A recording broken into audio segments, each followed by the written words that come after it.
मैं कुछ भी नहीं सुनना चाहता, मैं तो परसों कंस को मरा हुआ देखना चाहता हूं। कंस मर जाए, हम ये देखना चाहते हैं। कन्हैया बोले वहां क्या बोल करके आए हो? वहां उसको मेरा इशारा कर दिया, मुझे उसका इशारा कर रहे हैं और डेट दोनों को परसों की दे दी है। नारद जी बोले प्रभु एक बात बताओ, चाहे आग के पास में हम जाएं, चाहे हमारे पास में आग आए, जलना तो हम ही को है। चाहे कंस के पास में आप जाएं, चाहे आपके पास में कंस आए, मरना तो प्रभु कंस को ही है ना। हाँ ये बात तो ठीक है। इधर कंस की मति खराब हो गई, अक्रूर जी को बुलवाया और बोला आपको नंद जी के ब्रज में जाना है। गच्छ नंद ब्रजम तत्र सुतहुआनकदुन्दुभी आसाते तबिहानेन रथेनानेमाचिरम। आपको नंद जी के यहाँ जाना है और कृष्ण बलराम को लेकर के आना है। अक्रूर जी ने कहा कृष्ण बलराम आ जाएंगे तो करोगे क्या? बोले उनको धोखे से मार देंगे बात कदम।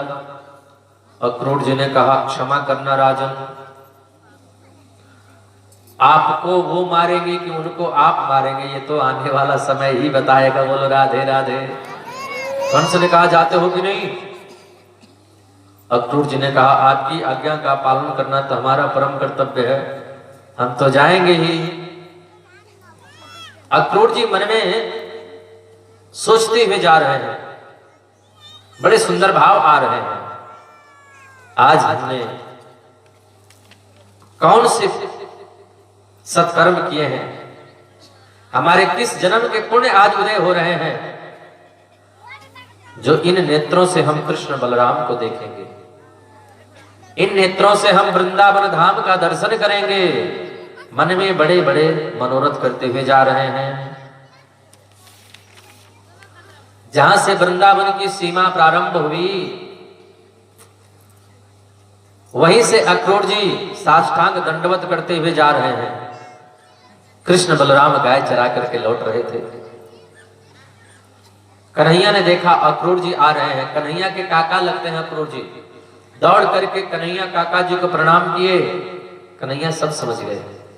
गोविंद बोले काका जी, ब्रजवासियों को, मैया यशोदा को, ब्रज गोपियों को, राधा रानी को ये बिल्कुल मत बताना कि कंस हमको क्यों बुलाया है, नहीं तो ये लोग तो रोते रोते मर जाएंगे।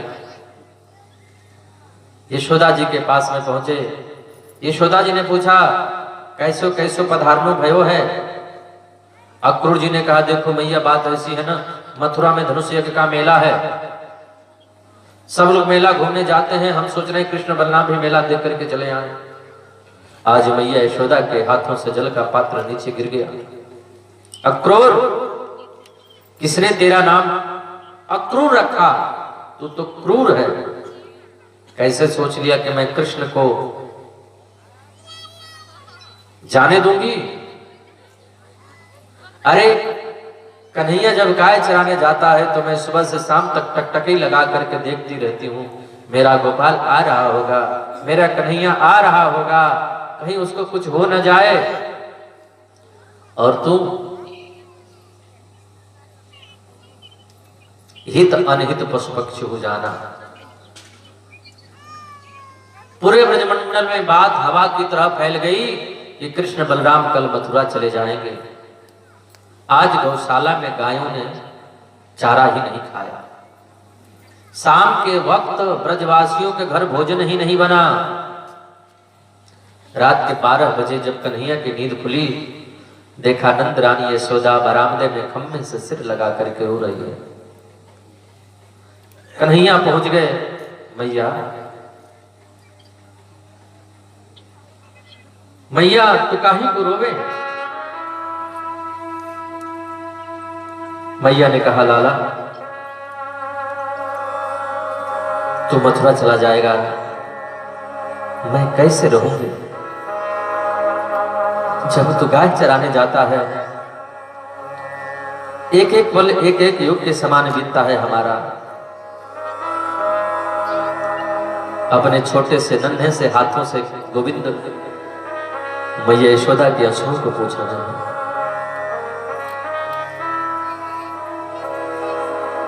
मैया हम परसों आ जाएंगे, मैया परसों आगमिष्याम। मैया ने हाथ तो कर दिया, पर धड़ाम से जमीन पर गिर पड़ी। नंद बाबा और कृष्ण के मित्र बैलगाड़ियों में बैठ करके पहले ही चले गए थे। अक्रूर जी ने गोविंद से कहा, गोविंद अब चलना चाहिए। मेरे गोविंद, बलराम रथ पर बैठे हैं। रथ जैसे ही चलने को तैयार हुआ, महल का दरवाजा जब खोल करके देखा, हजारों गोपियों की भीड़ लगी है। गोपियों के नेत्रों से अश्रुओं के पनारे निकल रहे हैं। गोविंद ने गोपियों को प्रणाम किया। रथ में बैठने के लिए जैसे ही चले, उन गोपियों के मुख से बड़े सुंदर वाक्य निकले। अहो विधातस्तवन क्वचित् दया, संयोज मैत्र्या प्रणयेन देहिना, तांशाकृतार्थान् व्योनं क्षपार्थकम् विक्रीडितं तिर्भक्चेष्टितं यथा। अरे विधाता, तुम्हारे हृदय में जरा भी दया नहीं है, तुम्हारे हृदय में जरा भी करुणा नहीं है। संयोज मैत्रा प्रणयेन देहिना, पहले तुम जीव का संयोग करते हो, मिलने से पहले उसका वियोग कर देते हो। ये आदत तुम्हारी क्यों है?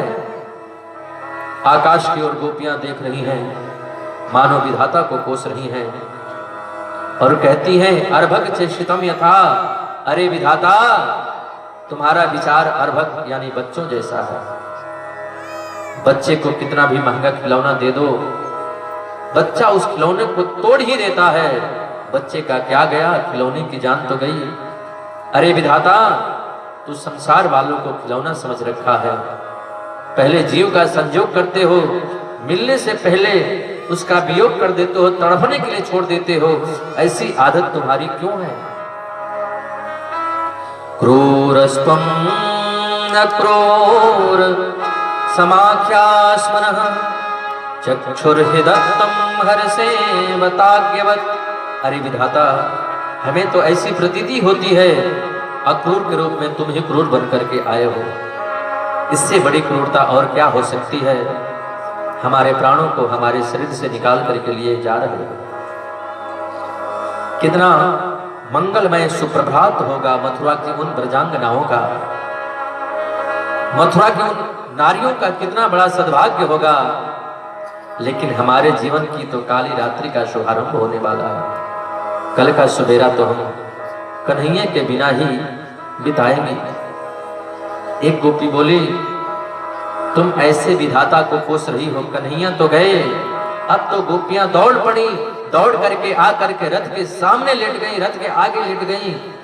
गोविंद, तुम्हें अगर जाना ही है तो हमारे ऊपर रथ को चढ़ा करके लेकर के जाओ। जब तक हम जीवित हैं, जब तक हमारे शरीर में प्राण है, जब तक हमारी श्वासें चल रही हैं, तब तक तुम हमको छोड़ करके मथुरा नहीं जा सकते। एक ने कहा, ऐसे मत लेटो, बड़े बड़े बूढ़े देख रहे हैं।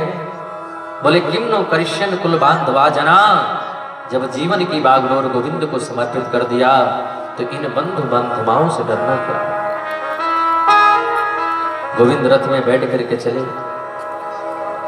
फिर उतर करके कन्हैया, राधा रानी और गोपियों को प्रणाम करके बोले, देवताओं के समान लंबी उम्र पा करके भी मैं आप लोगों के ऋण से कभी ऋण नहीं हो सकता। कृपया हमें जाने की अनुमति प्रदान करें, कृपया हमें जाने की आज्ञा प्रदान करें। मेरे गोविंद रथ में बैठ करके चले। रथ चलने को तैयार हुआ, थोड़ी दूर रथ पहुंचा ही था, मैया यशोदा की मूर्छा टूट गई। मैया यशोदा को होश आया। जैसे तैसे लड़खड़ाते लड़खड़ाते खड़ी हुई, फिर गिर गई, फिर खड़ी होती हैं, फिर गिर जाती हैं। थोड़ा होश आया, बोली कन्हैया कहाँ है, मेरा लाला कहाँ है, गोविंद कहाँ है? बोले कन्हैया तो रथ में बैठ करके चले गए। अब तो बूढ़ी मैया नेत्रों से अश्रुधार बह रही है, हिलकियों से रोती जा रही हैं, लड़खड़ाते लड़खड़ाते दौड़ रही हैं। अरे एक क्षण के लिए रथ को रोको, अरे सुनो तो सही।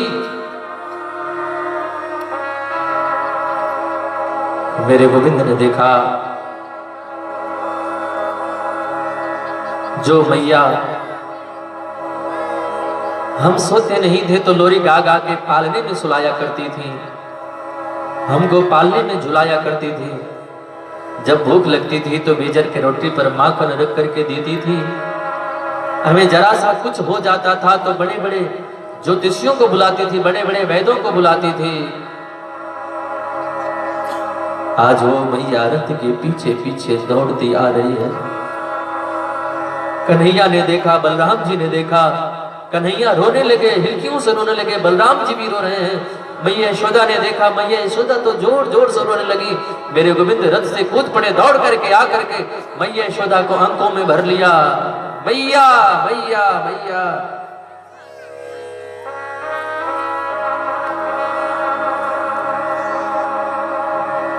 मैया बोली लाला मुझको तो आज पतो चली है तू मेरो पुत्र नहीं है, तू तो देवकी का पुत्र है, तू तो वसुदेव नंदन है।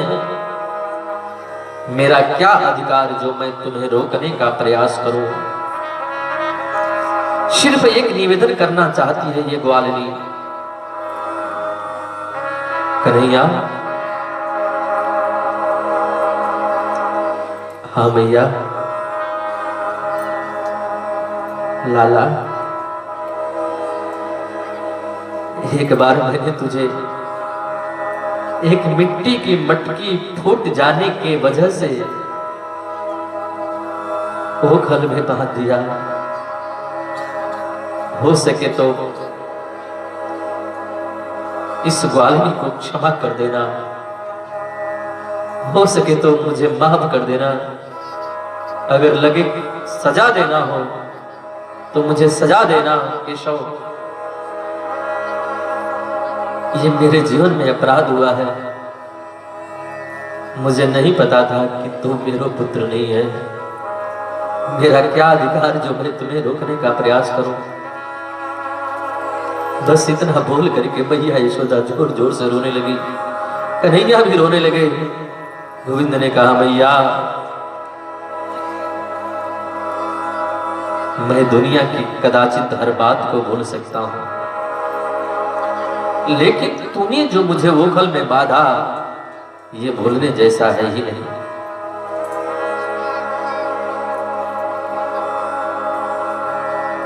ब्रह्म को बांधने की सामर्थ्य किसी में है,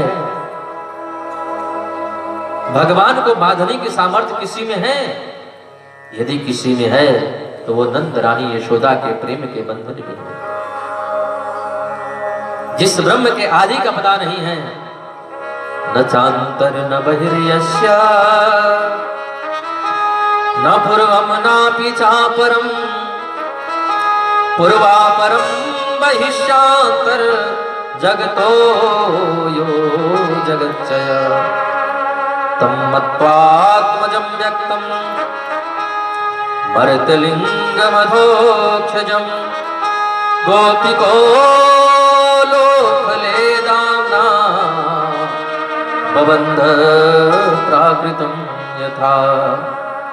जिस ब्रह्म के आदि का पता नहीं है, जिस ब्रह्म के अंत का पता नहीं है, उस अव्यक्त अविनाशी परमात्मा को बांधने की सामर्थ्य किसी में है तो वो नंद रानी यशोदा के प्रेम के बंधन में है। मैया तूने जो मुझे वोखल में बांधा ये बात भूलने जैसी नहीं है, यह बात तो जीवन पर्यंत याद रखने योग्य है, यह बात तो जीवन पर्यंत स्मरण करने योग्य है। मैया गोविंद मैया को प्रणाम किए, बलराम जी भी मैया को प्रणाम किए, रथ में बैठने के लिए तैयार हुए। जैसे ही रथ पर बैठे, रथ पर चढ़ करके एक नजर से पूरे ब्रजमंडल को देखा, लग रहा है कि पूरा वृंदावन रो रहा है, वृक्ष भी रो रहे हैं,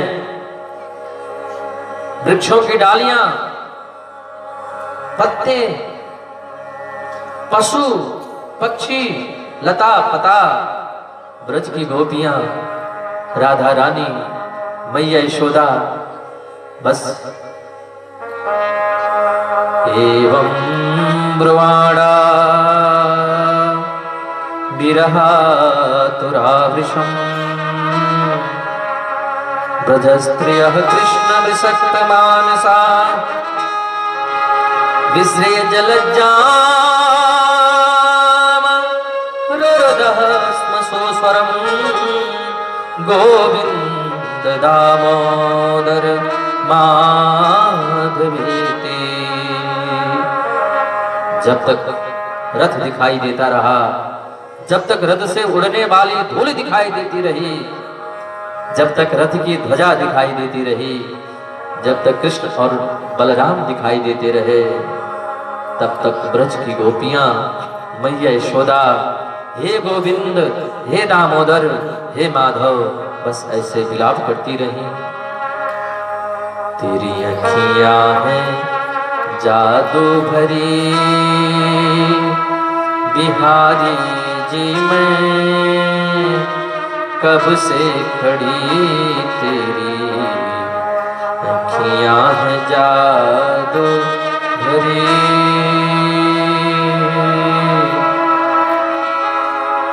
सुन लो मेरे श्याम सलोना,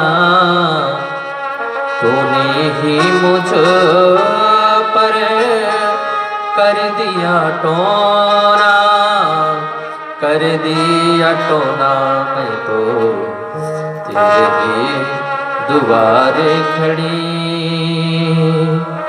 बिहारी जी, मैं कब से खड़ी तेरी। जब तक रथ की ध्वजा चमकती रही, ब्रज की गोपियां, मैया यशोदा, हे गोविंद, हे दामोदर, हे माधव, बस ऐसे विलाप करती रही। मेरे गोविंद